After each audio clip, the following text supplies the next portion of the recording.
A journey to the Kumbuk River Eco Extraordinaire is a tuk-tuk ride through the beautiful Sri Lankan countryside.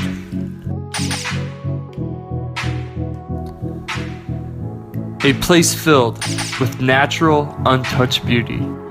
And as we drove along, I thought to myself how clean and untouched the areas we drove by were.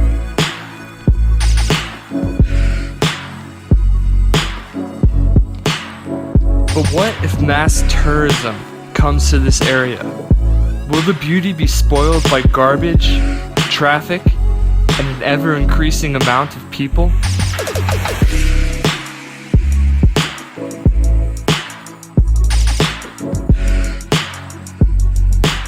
Is there a way to protect this area and others from some of the negative effects of tourism?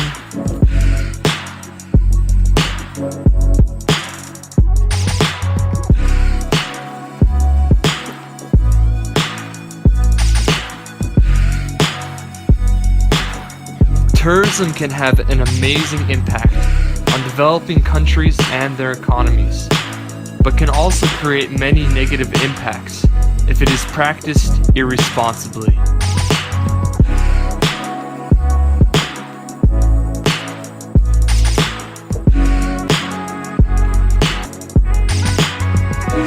What if we thought about tourism as a way to not just take a vacation? What if we thought of it as a way to support local communities and leave as little as an environmental impact as possible?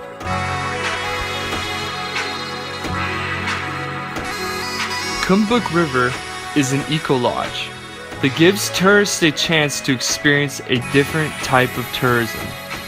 Eco-tourism. This is where my journey into ecotourism starts, at the Kumbuk River Eco Extraordinaire. Hey 10th graders, you may be asking why I'm sitting in this incredibly tiny truck bed. Well, the answer is, this truck bed is actually the hotel that I'm staying in. This is my Eco Lodge room. The Kumbuk River Eco Extraordinaire does things a little differently than a traditional hotel. At the time of my stay, they had 3 buildings for accommodation on their property.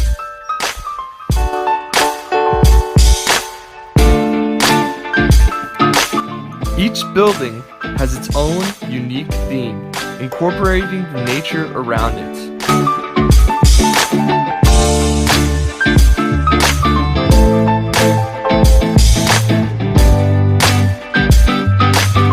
The most impressive structure is a giant elephant villa that can sleep up to 10 people. But that's not what makes this place so special. I was given the opportunity during my stay here to interview the general manager of the Kumbuk River Eco Extraordinaire and figure out more about ecotourism and Kumbuk River. We're here today at the Kumbuk River Eco Extravaganza. Extraordinaire, okay? And why don't you go ahead and introduce yourself? Yeah, my name is Gamini Seneviratne. I'm your host Yeah. and the protector of this environment. That's how I could call myself. That's how you call yourself. And here is the nature he is protecting.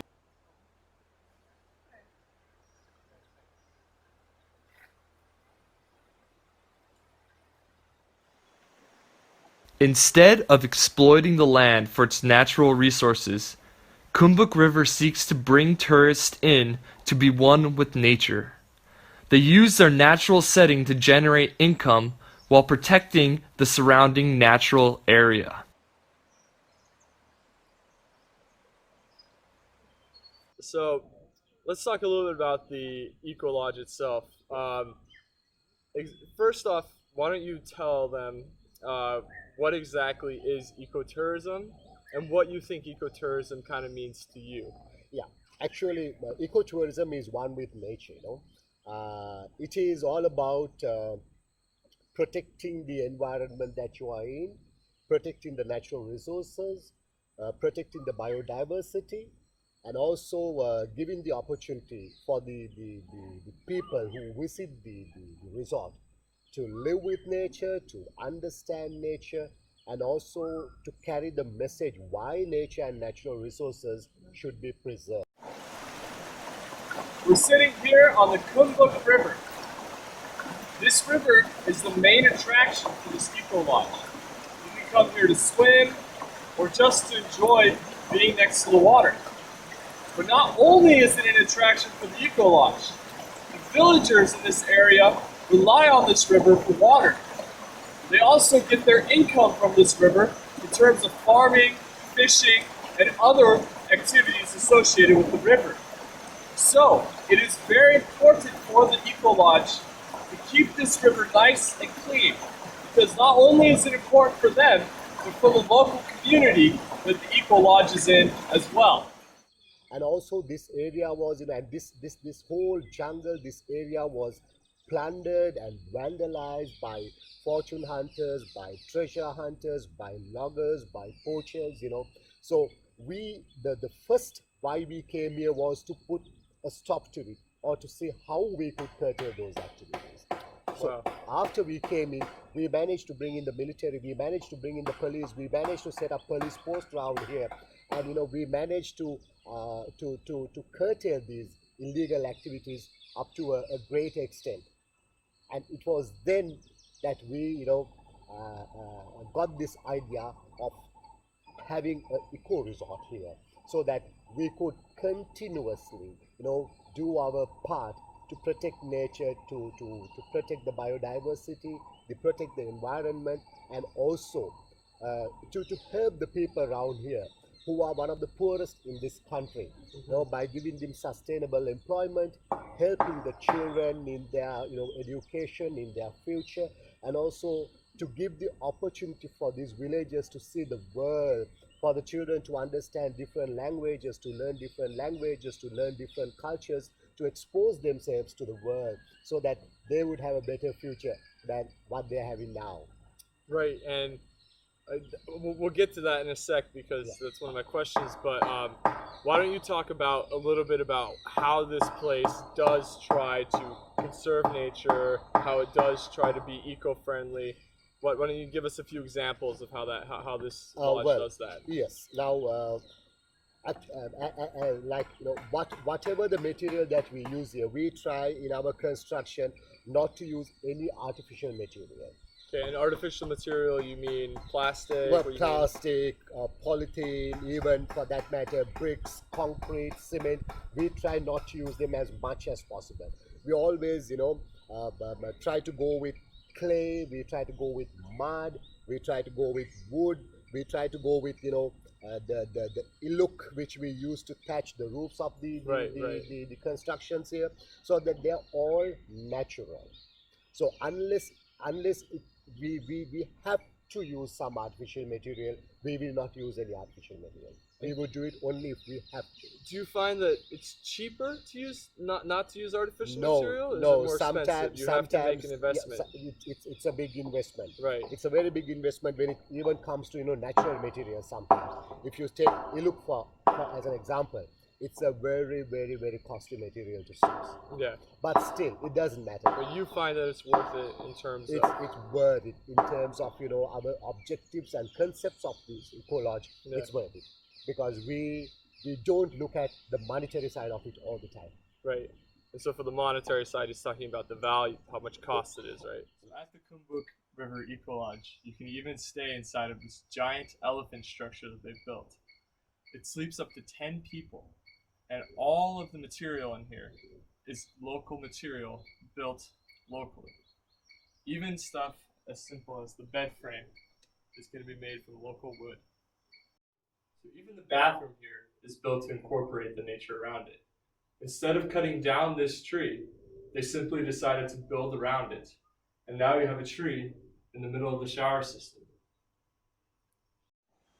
This eco lodge has taken this decommissioned lorry or truck, and they've actually turned it into a room for people to stay in. So not only have they taken something that was going to be discarded and thrown away, but now they've given it a new life and new use for it. So why don't you guys come inside and check out what they've done with this incredibly interesting hotel. So walking in, you'll see they've done a lot with the space. They've refinished everything with wood flooring. Have a quite large bed in here, and that's the front of the truck over there. Then if you look out, you see this amazing view staying right on the river. This lorry is in complete harmony with nature. It has incorporated nature directly into the design. And here we have the balcony. A great place to come out, relax, and enjoy the sounds of nature. This is where we have our meals, and also where you can come sit and just enjoy the sounds of the river. This balcony was built as part of the natural landscape, meaning it doesn't mess with the natural view, and also it's made out of wood. No materials were used that are going to harm nature on this balcony. Electricity and water and sewage and all these different concerns that you have. Actually, now it is only now that we are getting to most of the things that we wanted to do some time ago. Okay. And today I'm starting a project to purify or filter river water and use the river water for all our purposes, including consumption in the resort. Wow. Yeah. Yeah, because all this time the drinking water we had to pay. We had to pay a lot of money. We nearly spent quite a large amount of money on mineral water. But the river water is fantastic. It's just a matter of filtering the water. So we've done all the required scientific tests, and we have been advised that the river water is the best, and that we should go in for a purification and filtering plant, which I'm starting today, which would be completed by Monday, and then from Monday onwards we would be using river water. And in this case, it seems as though it's a bit of an expense to start using this, but in the long run, you're going to be saving money as well. Exactly right. It is expensive. It's an investment. It's quite a sizable investment to start the project, but still on the long run it's worth. Yeah. And it is something that an eco resort necessarily should have. Yeah. Because ecotourism or eco resorts or the eco theme is all based on environment. Right. What you source from the environment, you live with the nature, you source from the nature, and then you protect nature as well. Yeah, I think that's really good. And and also electricity. Now, at the moment, we use from the main grid, but I have a backup generator because sometimes we experience frequent power failures here. But then very soon, we are going in for solar power.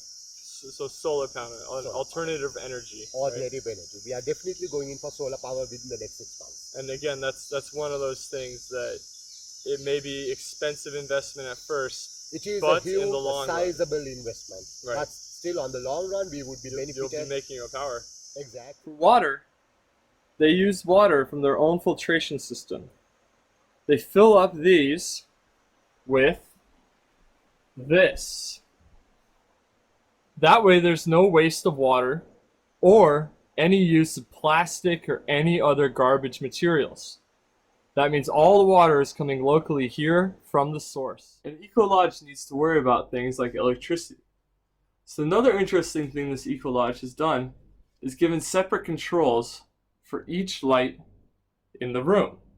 This saves electricity as well as minimizes the impact this eco lodge has on its environment. Each light has its own separate control. That way, you only use as much light as you need. I want to move forward a little bit. So, talking about tourism as a whole, and we're talking about ecotourism. How do you see tourism changing in the future? What do you see the future of tourism becoming? Remember, tourism is the biggest industry in the world right now. It brings in the most visitors, the most money out of any industry in this world. So where do you see the future of tourism heading? Well, I see a very bright future for tourism, not only in Sri Lanka, but all around the world. And if I may touch a little bit on ecotourism. Yeah. Ecotourism is one of the one of the most popular and sought after sectors in the tourism industry today. So this is a booming industry This is a within booming tourism. industry. This is a booming industry, and people, lots of people are looking for real eco resorts. They really want to come to a real eco resort who keeps up to the norms of ecotourism, because they want to experience this life. But something I have seen during the past 5 years is that how much people are trying to go back to nature, how much they try to live with nature, how much they try to embrace nature.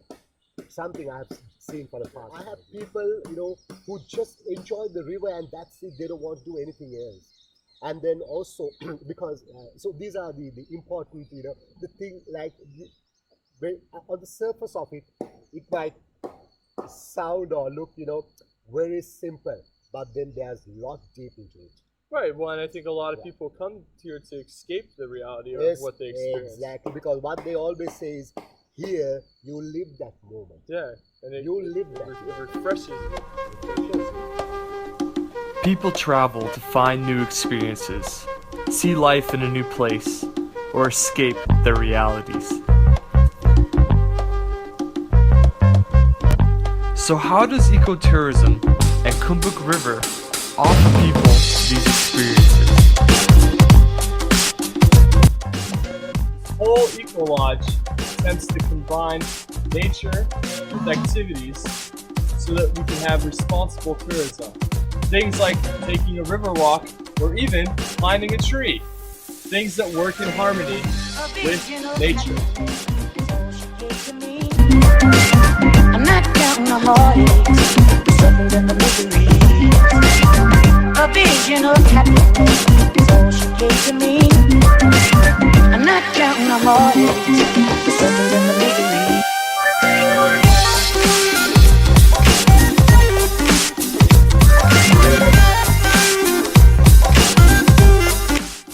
Now we're about to go up on a walk into the trees.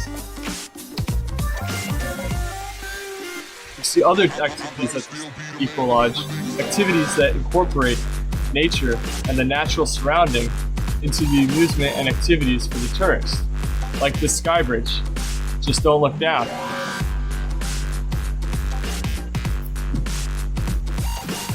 I'm not counting the heartaches, the suffering and the misery. Or you can help get your boat across the river.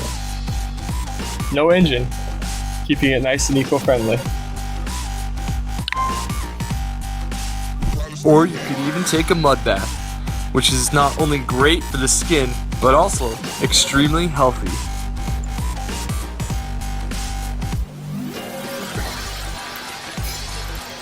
It's also a great place to have a swim in the relaxing river. Ecotourism, where tourism meets nature.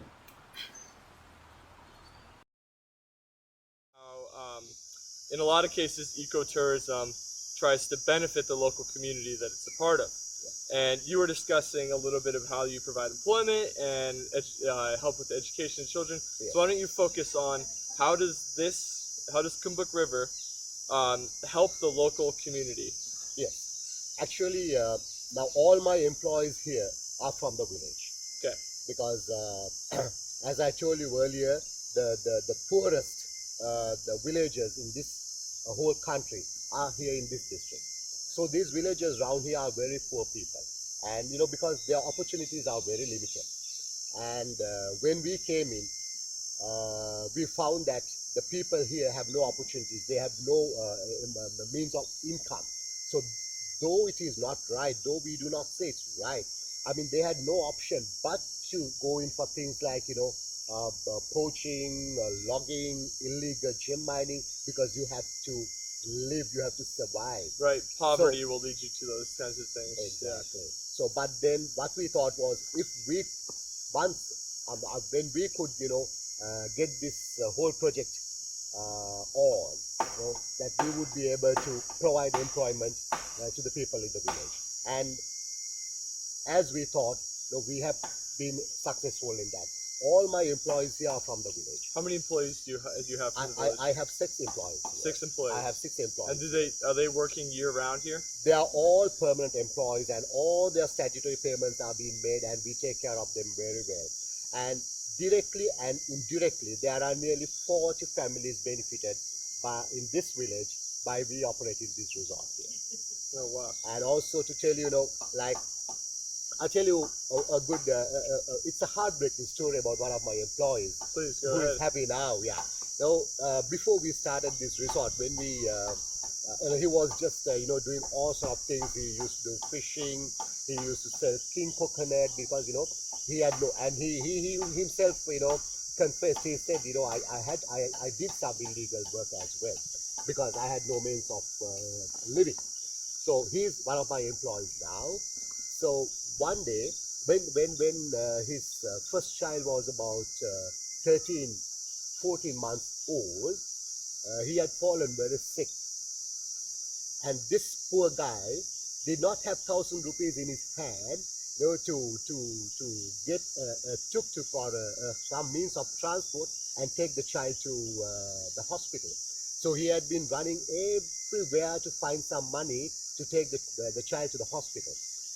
Finally, he had been successful, but then it was very late when he took the child to the hospital, and unfortunately, the child passed away. Right, and I'm just going to remind, 1,000 rupees is about $8. Yeah. $8. So. Yeah. And the child passed away. So doctors have said if you brought the child to the hospital 2 hours ago, we would have had a good chance of saving the life of the child. Yeah. So this he keeps on telling me. But today, he was living in a very, very small mud hut, and today he has 2 children. Even when his wife was pregnant with the second child, she was bitten by a viper. And luckily, that day, he was working at Kumbuk River and he had some money in his hand. And she He survived. has survived. He had saved some money and she survived. Yeah. And she survived. And today, he has built a nice house. But he has 2 children now. They have been well educated. So it's an example from one of my own people. Kumbuk River also buys local products from the local farmers in the village. This is where they build an economic relationship with the villagers. Relationship with the community where not Very only you're much. hiring, but you're buying their products and bringing Very them much. in. And also we hire tuk-tuks, we hire tractors. Whenever I have any extra work, I take casual hands from the village. So that way, we want to do everything that we can to make their lives better, to give them a better Certainly future. for the country of Sri Lanka, it seems to have had a positive view. Sri Lanka's only had open tourism for how many years now? Well, we have opened up tourism for the past nearly 35 to 40 years. Okay, but then But there was then- a bloody civil war, very bad civil war, Yeah. and so tourism was pretty much closed. very much until closed, very much closed. But for the past almost 5 years, 5 years. tourism has been booming in So Sri since Lanka. about 2011, officially this is when Sri Lanka opened its borders for tourism again after the civil war that we're talking about. Yeah. So within 5 years, I want you to talk about where I'm from in Kyrgyzstan, where I teach. There's an enormous potential for tourism. Kyrgyzstan has only been a country now for 20 plus years, and right now they're starting to realize the benefits that tourism can bring to the country. So in the short 5 years that Sri Lanka has opened for tourism, can you say what were some of the things that Sri Lanka did to develop the tourism industry and also to encourage tourists to come to Sri Lanka? Yeah, actually, the government has taken many initiatives as well as the private sector. With the boom that we see in tourism, both the state and the private sector have taken many initiatives to cater to the needs of the tourists. In fact, the accommodation has really gone up because I think during the past 4 years, nearly 4,000 new hotel rooms have been built. Okay. Yeah, and also we are using the culture of this country. We kind of market the culture of Sri Lanka to our guests. We market the nature, the natural beauty, the biodiversity, the different weather conditions of this country. One of the main factors is that Sri Lanka is a very safe country for any person to visit. Yes. You will find very few people who who would try to kind of Harm you. harm you, even harm you in the sense I definitely have felt that here, and the things that you're talking about, Kyrgyzstan is very similar.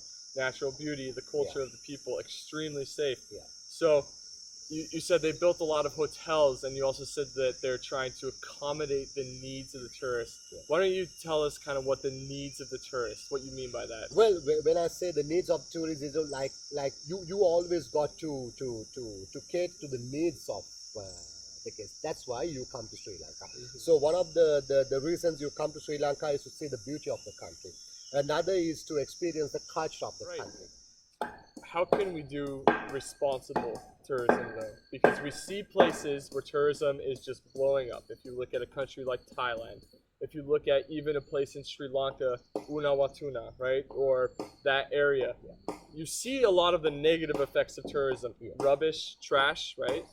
You see the loss of culture of the people. Yeah. So how can we do responsible tourism traveling around this world? What's this idea?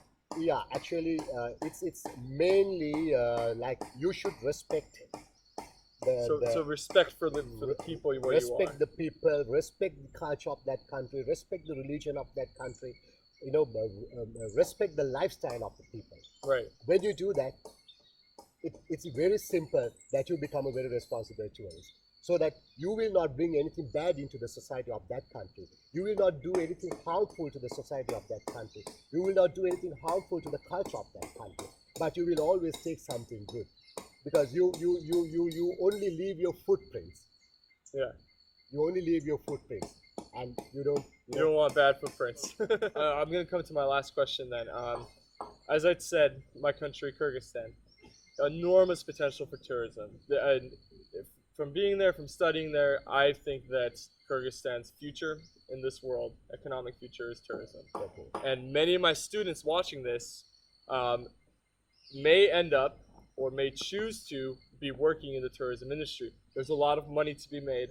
There's a lot of economic gains to be made, not only for the individual, but for the country. Yes. So, real quick, your advice to anybody who's wanting to start up some sort of guest house, some sort of inn, some sort of hotel, whatever part of tourism, your quick advice to my students for that. What do you think? Go ahead. Just do it? Just do it. Go ahead. Do the right thing. You'll always be benefited. Not only you, your country would be benefited. Yeah. When you are benefited, automatically your country gets benefited. So go ahead. Don't have any doubts. You don't have to think twice about it. Go ahead. So there you have it. And also, I wish to invite especially students, to come as volunteers to Kumbuk River, because we are thinking of a big voluntary program here. We are inviting people to come here so that they could help teach the children in the village. They could help the villagers do farming, so that that would give an opportunity for you as well to understand a different culture and do something really, really noble to the poor people of this. And would that be something that you would offer maybe as a gap between university, high school, university, come for 6 months, 3 months, something like that? Exactly. Yeah. I'll let them know. You hear that, guys? That would be great. So, and Kumbuk River will do everything to accommodate you and give you a life experience free of food, free lodge, everything, and we will give you an experience of a lifetime, which you would treasure for the rest of your life. Well, I have to say, this was an experience of my lifetime. I want to thank you for doing the interview. I really appreciate it. And, You're most welcome. It was a pleasure. Thank you very much. It was a pleasure.